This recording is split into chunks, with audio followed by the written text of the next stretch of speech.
Alors ça, c'est généralement moi le matin au réveil. Et ça, c'est généralement moi à la fin de mes séances. Yep, il s'agit bien du même physique, le même jour, à peine quelques heures d'intervalle. Sauf que t'as compris, ici je suis congestionné à bloc, alors que là, je suis complètement à froid. Et c'est pas tout. Sur ce réel, l'angle et l'éclairage ont été travaillés de sorte à mettre mon volume et ma densité musculaire à un maximum en valeur, tandis qu'ici, zéro mise en scène. Pas d'éclairage calculé, pas de pose avantageuse, ni aucun angle flatteur. Ah, et puisqu'on joue la carte de la transparence, n'oublions pas les filtres et les retouches que j'ai ajoutés en post-prod. Avec et sans. T'as vu la diff ? Bien entendu, cette version brute de moi, tu la verras jamais sur Insta. C'est pas instagrammable. Déjà qu'après de 90 kg pour 1m82 et les abdominaux bien visibles, je me fais bâcher pour mon manque de pec et mon manque de bras, je vais pas non plus me tirer une balle dans le pied en me jetant en pâture aux hyènes qui traînent sur le réseau de méta. De toute façon, on sait comment ça marche. Désormais, si t'as pas 45 cm de tour de bras et le six-pack sculpté au laser, t'es pas legit pour te la ramener, peu importe que t'aies 20 ans de pratique et plus de 10 ans d'expertise dans le domaine de la transformation physique. C'est la shape qui compte avant tout, peu importe comment elle a été obtenue, point. Donc voilà où nous en sommes sur Insta en 2025. À force de scroller et de voir à longueur de journée des physiques aussi injectés et retouchés que le boule de Kim Kardashian, même des mecs avec un physique que 99% de la population rêverait d'avoir sont taillés en pièces parce qu'ils ne sont pas secs et striés à PDC+10. Bref, bienvenue dans la matrice du feed game mon ami, bienvenue sur Insta. Alors aujourd'hui, scroller sur Insta, c'est comme de faire du lèche-vitrine. Sauf qu'au lieu de voir de beaux articles en vitrine, ce que tu as devant toi, c'est une galerie interminable de corps parfaits. Car quand tu scrolles sur ton feed, qu'est-ce que tu vois ? Eh bien, ce que tu vois principalement, ce sont des mecs qui ont des épaules en 3D, des abdos découpés au laser et des bras qui font la taille de tes cuisses. Et ça te donne l'impression que tout le monde est taillé comme un dieu grec, sauf toi. Mais rassure-toi l'ami, t'es pas le seul à avoir cette impression. Même moi qui ai pourtant 40 balais, il m'arrive de me faire prendre au piège et de me comparer à des physiques de mecs soi-disant natis de 18 ans en me demandant à quel moment j'ai merdé dans ma diète ou dans mon programme d'entraînement. Et pourtant, on va dire que je m'en sors plutôt pas trop mal. Cette distorsion de la perception de mon propre corps, je ne suis pas le seul à en être victime. Plein d'autres go muscu le sont aussi, dont probablement toi. C'est ce que l'on appelle la dysmorphophobie. Or, des études en psychologie établissent une corrélation très nette entre l'utilisation d'Instagram et les troubles dysmorphiques. En clair, plus tu passes de temps à scroller sur l'application, moins tu as tendance à te voir tel que tu es et plus tu as tendance à rester focalisé sur tes imperfections physiques, que tu vois d'ailleurs beaucoup plus grosses qu'elles ne sont en réalité. Nos failles psychologiques, Instagram les connaît très bien et les algorithmes savent parfaitement les exploiter. Par exemple, quand l'algorithme d'Insta capte que tu restes coaché pendant des heures sur des physiques de gigachad ou le cul de meufs qui filment leur boule en mode POV, il se dit qu'il doit t'en montrer davantage puisque c'est ce qui te retient sur la plateforme. Très rapidement, ton feed va alors se transformer en un défilé interminable de corps parfaits, ce qui accentue d'autant plus ton impression fausse que le monde n'est composé que de mecs et de nanas taillés comme des dieux grecs, et ce dès le plus jeune âge. Bien entendu, face à ce florilège de physique de super alpha, toi, qu'est-ce que tu fais ? Eh bien, tu te compares, ce qui est tout à fait normal. Tu te mates dans ton miroir à froid, dans ta salle de bain mal éclairée, et tu te demandes pourquoi t'es pas aussi shred, pas aussi massif ou pas aussi galbé que tous ces physiques que tu vois à longueur de journée. Au final, t'en arrives même à te dire que si tu fais pas PDC plus 10 kg avec des abdos ciselés et ou un boule en 4D, t'es pas normal, que tu manques de discipline, que ton programme ou ta diète sont à chier, bref, que tu merdes certainement quelque part. Et c'est précisément là que ça devient problématique. Car en jouant sur tes complexes, cette surexposition à ces physiques irréels vient taper directement là où ça fait mal, dans ton estime de toi. Les études en psychologie sont d'ailleurs assez unanimes sur ce point. Le temps passé sur Instagram est fortement corrélé à une dégradation de l'estime de soi. C'est bien dommage quand on sait que tout ça, ça n'est en partie qu'un mirage. Un mirage, oui, parce que ces corps parfaits, qu'ils soient chargés ou pas, ou refaits ou pas, ne représentent pas la normalité. Au mieux, ils représentent 0,1% de la réalité, et encore. Sauf qu'avec Instagram, on a l'impression que tout le monde est prêt à participer demain à un concours de body. Par le jeu des algorithmes, l'exceptionnel sur Instagram devient la norme, une norme à laquelle on se compare et se conforme. Ne te compare pas, la comparaison est toxique et elle te place toujours dans un mauvais état d'esprit. Alors bien sûr que c'est bien d'avoir un idéal à atteindre qui te motive et qui t'inspire, mais garde en tête que d'un, chacun est différent, et de deux, que de ses physiques, tu sais certainement pas tout. Reste plutôt focus sur ton propre chemin, sur tes propres progrès, et si tu t'accroches, tu auras déjà remporté la moitié de la bataille. Sur Insta, tu subis aussi l'emprise psychologique des vrais chargés et des fake natis. Alors les vrais chargés, ce sont ces gars qui assument prendre des produits et se font même acclamer pour leur transparence. Beaucoup d'entre eux tirent d'ailleurs leur notoriété d'avoir documenté leur cure et les progrès qu'ils ont réalisés grâce aux stéroïdes. Épisode après épisode, tu te retrouves ainsi à suivre les aventures de ces apprentis sorciers qui testent les stéroïdes par curiosité ou dans l'optique d'optimiser leur potentiel, comme si la vie était un animé japonais et que se piquer dans le derche était une nouvelle forme de développement personnel. Alors de l'autre côté, il y a les fake natties. Ceux-là, ils sont comme les mauvaises herbes, ils résistent à tout. Certains ont beau tomber, ils en repoussent sans cesse de nouveau. Et entre ces deux pôles, tu as une espèce en voie de quasi-extinction, les vrais natties. Mais on n'en parle pas puisque leur physique est beaucoup trop banal pour t'intéresser, à quelques vraies exceptions génétiques près. Le souci, c'est qu'à force de scroller, tu finis par croire que ces physiques sont à portée de main, que si tu t'entraînes dur et que tu manges clean, c'est atteignable. Alors tu te mets à fond, tu tapes des séances de malade, tu comptes tes macros, tu prends les bons suppléments, bref, tu fais la totale, et tu souffres en silence. Mais après 2, 3, 4 ans d'efforts, la réalité frappe à la porte. Tu progresses certes, mais pas assez vite.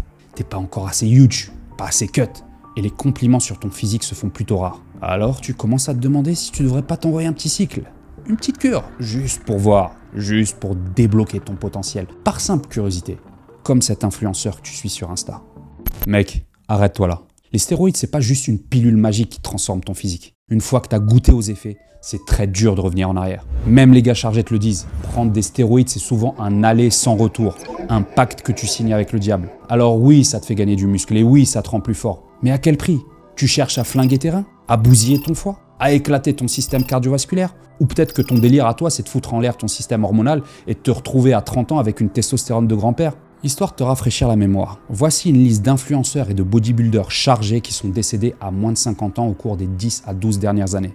Maintenant, dis-toi bien que ces mecs, quand ils avaient ton âge, ils ont certainement dû se dire la même chose que toi, c'est-à-dire que c'est tranquille, c'est qu'une cure et j'arrête, je veux juste voir jusqu'où je peux aller.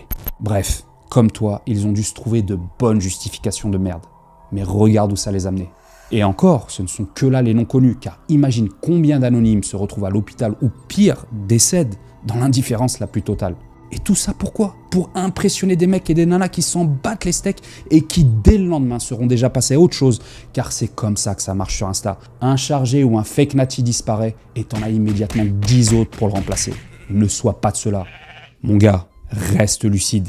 Ces mecs que tu idolâtres, qui te montrent leurs séances épiques, leurs poses parfaites et leur lifestyle de rêve, ils te montrent jamais leurs galères de santé à 40 ans, ni les traitements hormonaux à vie qu'ils doivent subir une fois leur carrière terminée, ni la solitude qui les frappe aussi parfois quand tout autour d'eux s'est effondré.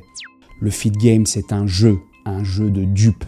Et si tu te lances dans ce jeu de dupes en pensant que ça va te rendre heureux ou te valider aux yeux des autres, détrompe-toi. Tu risques de déchanter sévère et de le payer au prix fort. Et sois-en sûr, à ce moment-là, aucun de tes influenceurs préférés, chargé ou pas, ne sera à tes côtés pour assumer les dégâts. Alors oui, le chemin naturel est plus long, mais il a le mérite d'être vrai. Et surtout, il respecte ton corps et ta santé. Donc fais pas le con et reste sur le droit chemin. Insta, c'est aussi une vitrine à highlights. Car ce que tu vois sur le gramme, c'est un best-of de la réalité. Les moments spectaculaires, les perfs qui impressionnent et les physiques toujours au top. Mais ce qu'on ne te montre pas, bien entendu, ce sont les galères du quotidien, les séances moyennes et les jours où rien ne passe.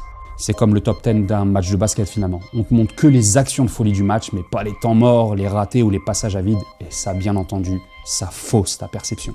Pourquoi? Eh bien parce que tu as l'impression que les mecs et les nanas que tu suis s'entraînent toujours avec une intensité de malade, qu'ils battent des PR à chaque séance ou qu'ils mènent une vie parfaite et carrée à 100%. Ce qui est du pur bullshit. Même les champions ont des mauvais jours, même les champions ont des séances pas terribles, et même les champions ont des moments où la motivation et la discipline leur font défaut. Le problème, c'est qu'Instagram glorifie l'image d'une discipline infaillible et d'un mode de vie hyper cadré. Tu vois tous ces hashtags à la con comme Monk Mode ou Winter Arc de mes kharawet avec leur routine militaire genre lever à 4h30, douche froide à 4h35, petit déj pesé au gramme près à 4h50, pas d'écart de la journée, etc., etc. Et sur le papier, ça a l'air d'être ça la recette du succès.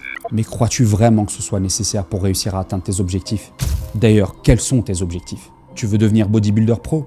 Ok, la motivation c'est bien, ok, la discipline c'est bien, mais c'est pas censé te détruire. Si t'es HS 24 h sur 24, si t'as plus aucune joie dans ton entraînement, si t'es obsédé par ta diète au point de plus profiter de la vie, c'est plus de la discipline mon gars, c'est une prison. N'oublie pas que le fitness est censé être un outil pour t'aider à mieux vivre, pas une chaîne qui t'étouffe.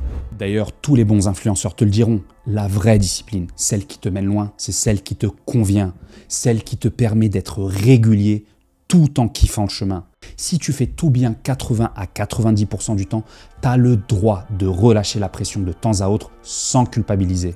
La vie, mon gars, c'est pas cette dystopie à la con qu'on te vend en permanence sur Instagram où pour réussir, il faudrait vivre comme une putain de machine.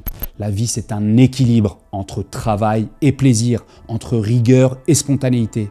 Tout est question de dosage. Donc arrête de vouloir vivre une vie parfaite sur le papier. Trouve ton propre rythme et apprends à apprécier le processus, ton parcours, tes progrès, qu'ils soient grands comme petits. Car au final, ce qui te construira, ce ne sont pas les moments que tu postes, c'est ceux que tu vis.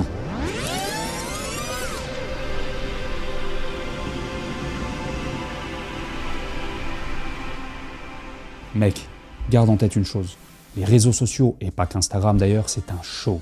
Un putain de show où chacun met en avant la meilleure version de lui-même. Sauf que la vraie vie, c'est pas un highlight reel en 4K avec un filtre Valencia. La vraie vie, elle n'est pas toujours instagrammable. La vraie vie, c'est des hauts et des bas. C'est des jours avec et des jours sans, des jours où tu te sens super beau gosse et des jours où tu as l'impression de ressembler à un gros sac de patates. Et c'est justement là que tu dois prendre une décision. Soit tu continues de te faire matrixer par les réseaux, de courir après un mirage et de sacrifier ta santé physique et mentale pour quelques likes et commentaires éphémères, soit tu décides de sortir de la matrice, d'accepter que ton physique n'a pas besoin d'être parfait H24, d'arrêter de te comparer à des mecs ultra doués génétiquement ou sous chimie ou à des nanas refaites de la tête aux pieds. Et surtout d'apprendre à apprécier ton propre parcours, ta propre évolution et à kiffer le processus au lieu de continuer d'être aveuglé par des standards irréels. Parce qu'au final, même si c'est bateau de dire ça, c'est pas ton physique qui définit ta vraie valeur. C'est ta discipline, c'est ta persévérance, c'est ton courage. En somme, c'est ta capacité de continuer à avancer malgré les doutes et les comparaisons, jusqu'à ce que tu deviennes ton propre idéal. Alors cette pilule rouge, tu la prends ou pas? Et si tu es encore là, j'en profite pour te dire que je viens de publier un guide pratique hyper complet pour t'aider à perdre durablement de la graisse et gagner des muscles, en particulier si tu es skinny fat. Pour en savoir plus, clique sur le premier lien dans la description.